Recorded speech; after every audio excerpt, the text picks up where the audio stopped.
Hello family, आप देख रहे हैं घोस्ट स्टोरीज हिंदी राज मल्होत्रा के साथ। अगर आप लोगों ने चैनल को अभी तक सब्सक्राइब नहीं किया तो प्लीज चैनल को सब्सक्राइब कर लीजिए और बेल आइकन को दबा दीजिए, जिससे आने वाली लेटेस्ट अपडेट आप तक सबसे पहले पहुंचती रहेगी। तो चलिए बढ़ते हैं आज की कहानी की तरफ।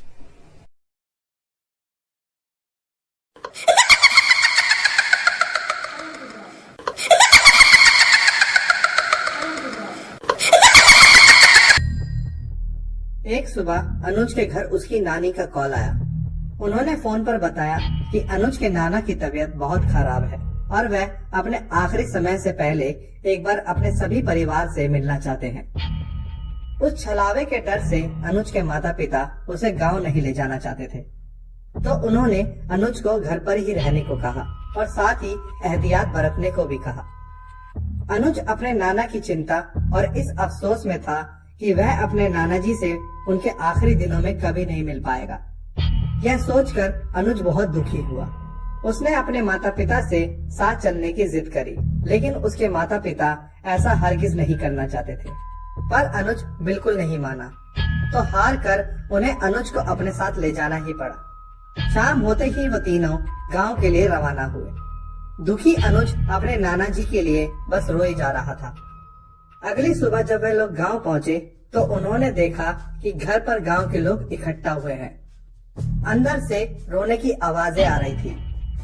वह लोग तुरंत घर के अंदर भागे। तभी उन्हें पता चला कि अनुज के नाना जी अब इस दुनिया में नहीं रहे।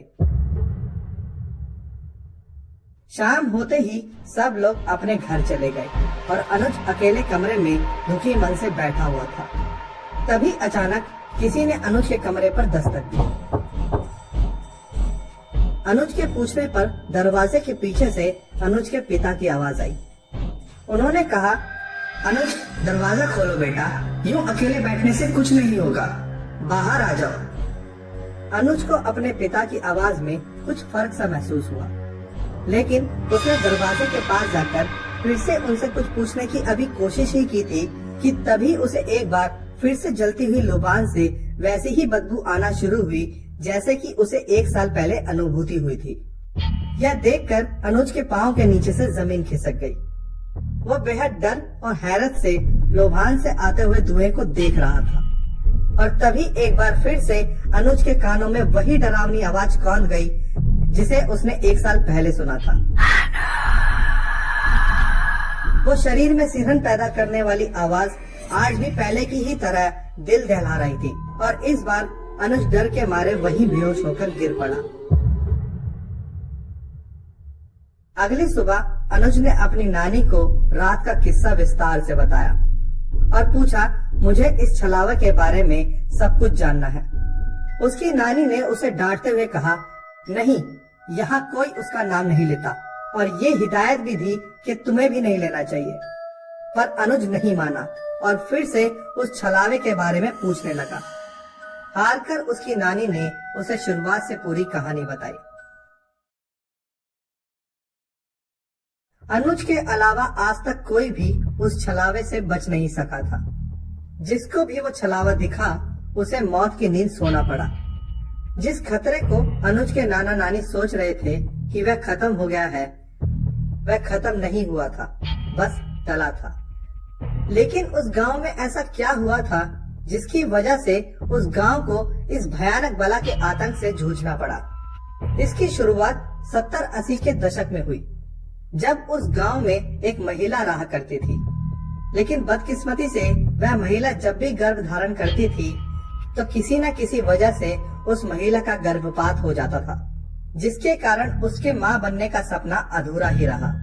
शायद इसी वजह से बच्चों के लिए उसका प्यार हमेशा बढ़ता ही रहा। लेकिन यह वो समय था जब भारत के अधिकतर ग्रामीण इलाकों में अंधविश्वास घर किए हुए था। ऐसे में सभी गांव वाले ये मानते थे कि वह महिला एक डायन है जो खुद ही अपने बच्चों को मार देती है। और तो और गांव के कई लोगों का ये भी दावा था कि उन्होंने उसे टोना टोटका जैसी क्रियाओं को करते हुए भी देखा है।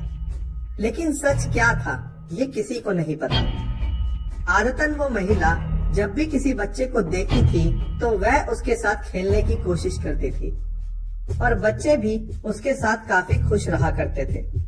लेकिन गांव वालों को ये बिल्कुल भी पसंद नहीं था कि गांव का कोई भी बच्चा उस मनहूस महिला के पास भी जाए। सर्दियों की एक दोपहर में उस महिला के घर के पास कुछ बच्चे खेल रहे थे और उनमें से एक बच्चे को बहुत ज्यादा रोते देख वो महिला उसके पास आई और उसे चुप कराने के लिए उसने घर से लाकर उसे कुछ फल खाने के लिए दिए। इस समय वो महिला भी अपनी गर्भ अवस्था में थी और उससे उस बच्चे को रोता हुआ देखा नहीं गया था। लेकिन दुर्भाग्यवश शाम ढलने तक जिस बच्चे को उस महिला ने फल खिलाया था उसकी अज्ञात कारण से मौत हो गई। उस बच्चे को फल खिलाते हुए वहाँ खेल रहे अन्य बच्चों ने देखा था और उन बच्चों ने गांव के अन्य लोगों को भी इस बारे में बताया, जिसके कारण सभी लोगों को ये लगा कि जरूर उस महिला ने फल में कुछ ऐसा मिलाया था जिसके कारण उस बच्चे की जान चली गई। आक्रोश में आकर गांव के गुस्साए लोगों ने उस महिला को बुरी तरह से पीटा, इतना कि उसकी जान चली गई और उसके साथ साथ उसकी गर्भ में पल रहे उसके बच्चे को भी जन्म लेने से पहले ही मार दिया गया। अपनी आखिरी सांसों को बचाकर उस महिला ने बस यही कहा कि उसे इस गांव के लोगों ने डायन समझकर उसका और उसके बच्चे का जो हश्र किया है उसका हर्जाना उन्हें भुगतना ही पड़ेगा। उस दुखद घटना के लगभग कुछ ही सालों के बाद से गांव के लोगों को गांव के सुनसान इलाके में उस महिला का भूत दिखाई देने लगा और एक एक करके उस महिला ने कई बच्चों और वयस्कों को अपना शिकार बनाना शुरू कर दिया। तो क्या उस छलावे ने कभी अनुज का साथ छोड़ा ही नहीं था? क्या वो इस इंतजार में थी कि कब वह अनुज को अकेला पाकर उसे अपना शिकार बना ले, या ये छलावा पहले ही अनुज को अपनी गिरफ्त में ले चुकी थी? तो दोस्तों, आपको आज की कहानियाँ कैसी लगी प्लीज कमेंट करके बताइए और नई नई अपडेट देखने के लिए प्लीज चैनल को लाइक, शेयर और सब्सक्राइब कीजिए। चैनल से जुड़े रहने के लिए और वीडियोस को देखने के लिए आप सभी लोगों का बहुत बहुत धन्यवाद।